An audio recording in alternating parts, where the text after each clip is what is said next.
Hello baseball fans. This video will explain how I calculate the points that are used in determining the team seen on Al's all-time team videos. I'll start off with the batting statistics. Hank Aaron earned 46.9 points for 1959. This is seen in the highlighted row from the screen that appears for him in my all-time Braves video. His point totals for the year with the Braves are shown on that screen, along with some highlights for the season. We see that in the highlighted row for 1959 that he primarily played outfield. He earned 46.9 points. The Y in the All-Star column indicates yes, he made the All-Stars in 1959. The final column shows important awards that he won, or categories where he led his league during the year. Now on to the points calculation.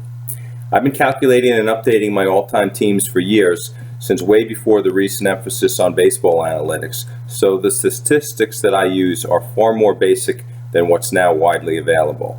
I use just a few stats, which prior to the internet could be found in the sports sections of many Sunday newspapers. This enabled me back in the 1980s to check out the summary in the Sunday paper each week to see how certain players were doing towards earning a spot on their team's all-time squad. All I do is add the batting average plus either the total number of runs or the total number of runs batted in plus the number of home runs. This provides a number that combines several key offensive categories which can be used to compare how a player is doing compared to others in the same year. That number is then divided by an average for the entire league for the season to show whether the player is doing better than average, and if so, how much better than average. The points that are assigned represent the percent better than average that the player's offensive production is when compared to the rest of the league. So we see here that for Hank Aaron, he earned 46.9 points, which was the most for any player in 1959, as he had an awesome year. Let's look at Mickey Mantle's point calculation for 1959 to see this further. Mickey Mantle earned 22.4 points for 1959. This is seen in the highlighted row from the screen that appears for him in my all-time Yankees video. His point totals for each year with the Yankees are shown on that slide, along with some highlights for each season. We see in the highlighted row for 1959 that he primarily played outfield. He earned 22.4 points. He made the All-Stars, and he didn't lead the league in any of the most important categories during 1959. Now on to the points calculation. You have a 285 batting average plus 104 runs scored plus 31 home runs to add up to 420. 420 is then divided by the league average of 343 to get 1.224. This indicates that Mantle did 22.4% better than an average position player for the year, so he gets 22.4 points. Note that Mickey Mantle's calculation uses runs scored, while Hank Aaron's used runs batted in. The reason for this is that I'll use whichever's higher each year for each player. Mantle had 104 runs and 75 RBIs that year, so the higher number, 104, is used for him. Aaron had 123 RBIs and 116 runs, so 123 was used for him. The league average of 343 that Mantle's total of 420 is divided by is different than the average that was used for Hank Aaron. That's because Mickey Mantle was in the American League and Hank Aaron was in the National League. Each league's stat totals were different, so a different average is created for each. With the expansion of interleague play, I've stopped doing this for seasons since 2017 and simply create one average for both leagues. Let's look at Ernie Banks' points for 1959 to see this a bit further. Ernie Banks earned 39.8 points for 1959. This is seen from the highlighted row from the screen that appears for him in my all-time Cubs video. We see in the highlighted row for 1959 that Ernie Banks played shortstop, made the All-Stars, was league most valuable player, led the league in runs batted in, and earned 39.8 points by this method. Unlike Aaron and Mantle, who each would obviously be categorized as outfielder, there are lots of players who have played multiple positions where it might be unclear where to put them on the team. I use the sum of the points earned at each position to determine which is their primary. So for Banks, more points were earned at shortstop than first base, so I consider him to primarily be a shortstop. As such, all of his 286.1 points can be used when comparing him to others at shortstop. There are several players on my all-time teams that are currently at positions that were not their primary position. Let's jump over to the catcher screen from my Angels team to see an example. Brian Downing started out as a catcher for the Angels in 1978 and did very well. He made it to the All-Stars at that position in 1979 and earned 20.1 points by this system. From 1981 through 1990, he played the rest of his career in the outfield, or as a designated hitter. By how I do this, since he primarily played outfield, his 95.9 point total can be used when comparing him to outfielders. The 20.1 point total is used when comparing him for the Angels catcher position. The Angels have had very few above average hitting catchers in their history, so 20.1 earns Downing that position. If and when a very good hitting catcher plays for the Angels for several years and earns more than 20.1 points, then I'll need to look to the outfield and second page positions for Brian Downing. The page that you see now is from the all-time Angels video and shows the Angels starting team on the left side with Brian Downing as catcher with the next best 9 players on the right. The page on the left is organized pitcher, catcher, first base on the top row, then second base, third base, shortstop on the second row, followed by 3 outfielders on the third row. For the all-time teams, I've used the second page for each team to include the next 6 best pitchers and the 3 best hitters that didn't make the team. They might be better pitchers, but it depends on how many points they had with the team. So in this case, you see Nolan Ryan, who was a Hall of Famer and a great pitcher, but he didn't pitch as many seasons with the Angels as Chuck Finley did, so Chuck Finley is in the first spot.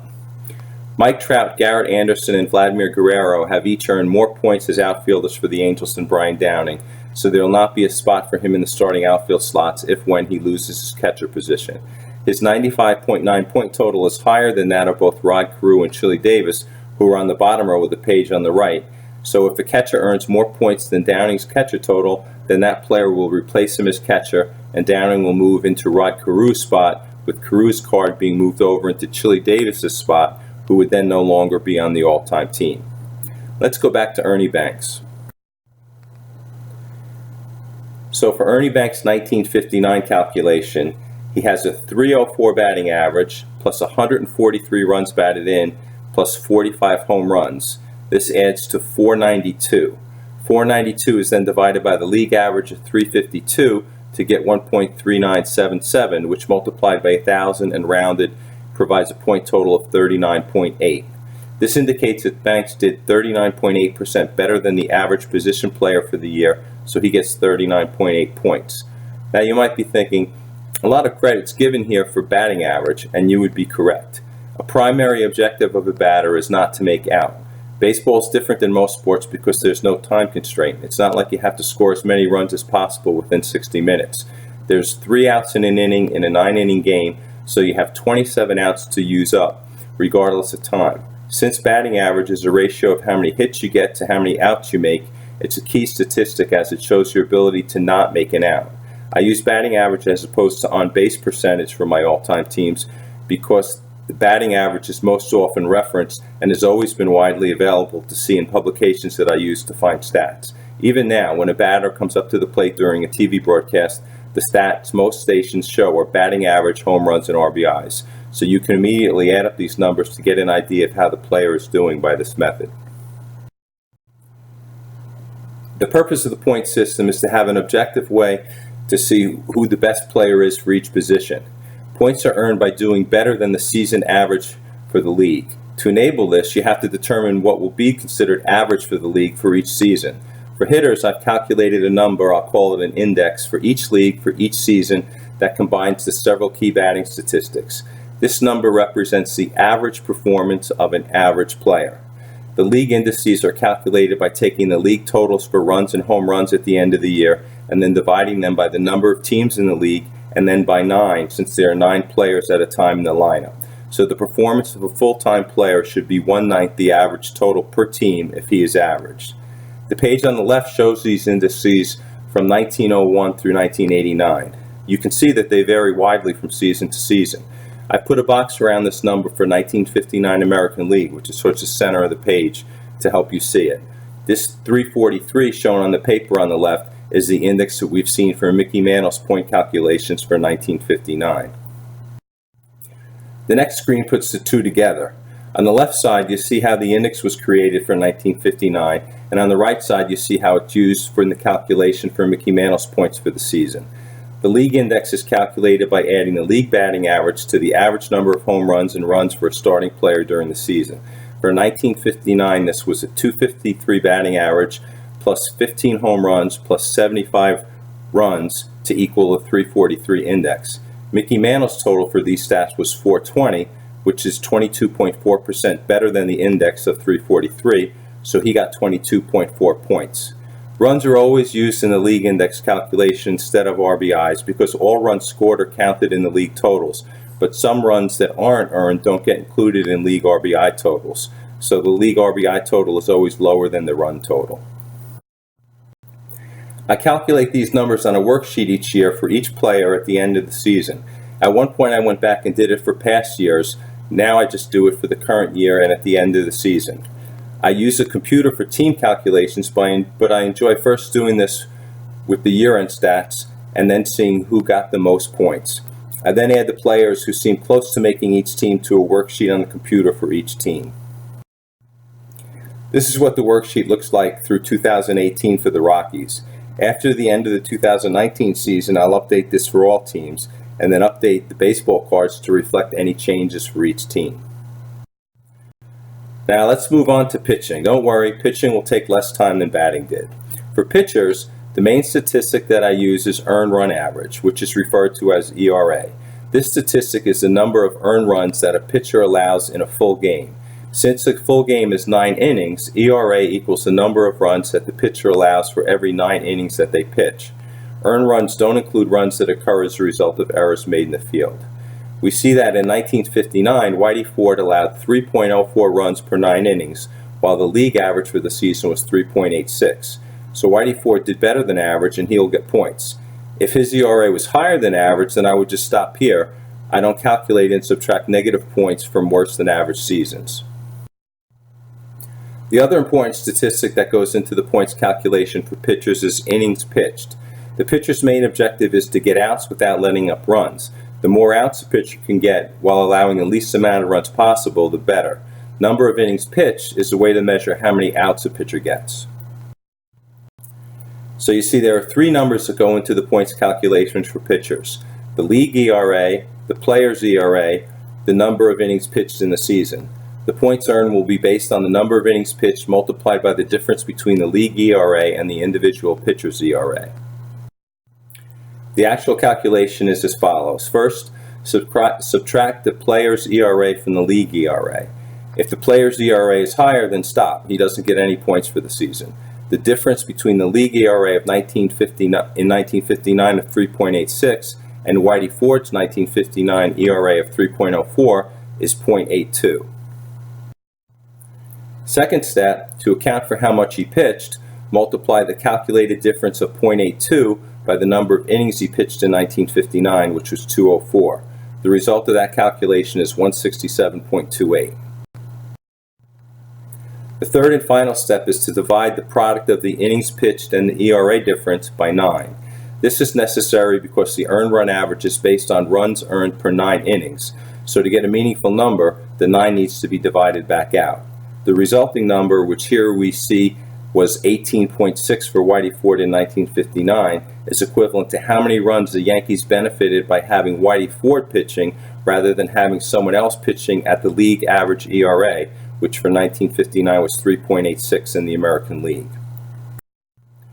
The screen you see now is a ledger format that I've been using for years as the first step in calculating pitcher statistics. Similar to with batting statistics, due to the increase in interleague play, since 2017, I've stopped differentiating between AL and NL averages. Here's a zoomed-in view of the same page. Although the method I used for hitting was my own, this points method for measuring pitcher performance is not.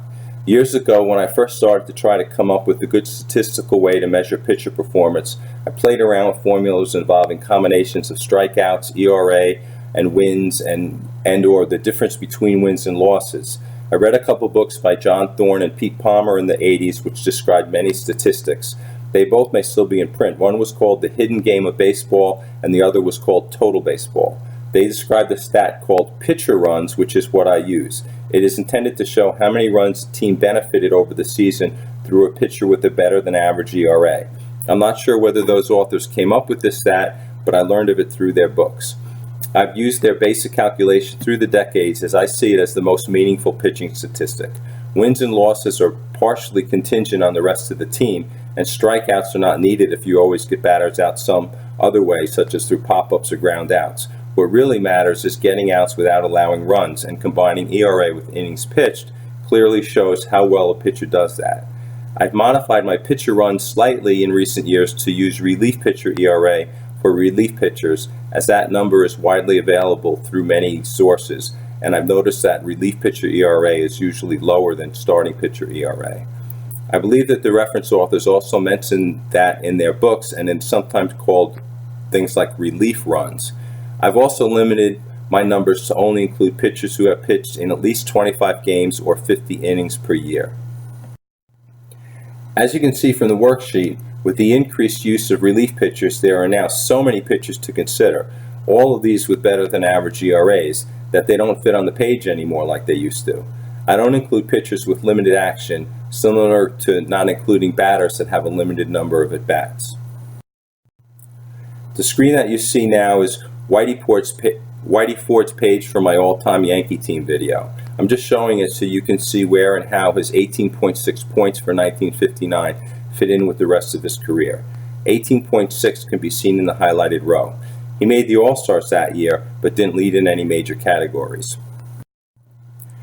Even though the method that I use for pitching points actually means something, while the method for batting points is just an indicator of percent better than average, it's worked out very well over the years that the points developed for pitchers and batters are in scale with each other.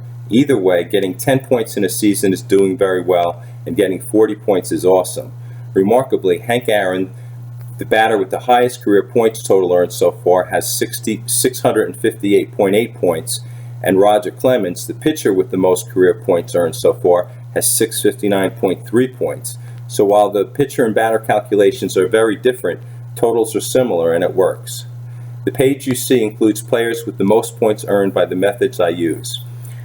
I've made some adjustments for this to account for defense for the catcher position for the cards that are included on my all-time baseball card album. That's all I have today concerning stat details. I hope you enjoyed this. Feel free to leave me a comment if you have any questions. Please take a look at my all-time team videos and see the results from using these stat methods, and let me know if you enjoyed this by hitting like, sharing this with others, and subscribing to my channel to see more. Thanks.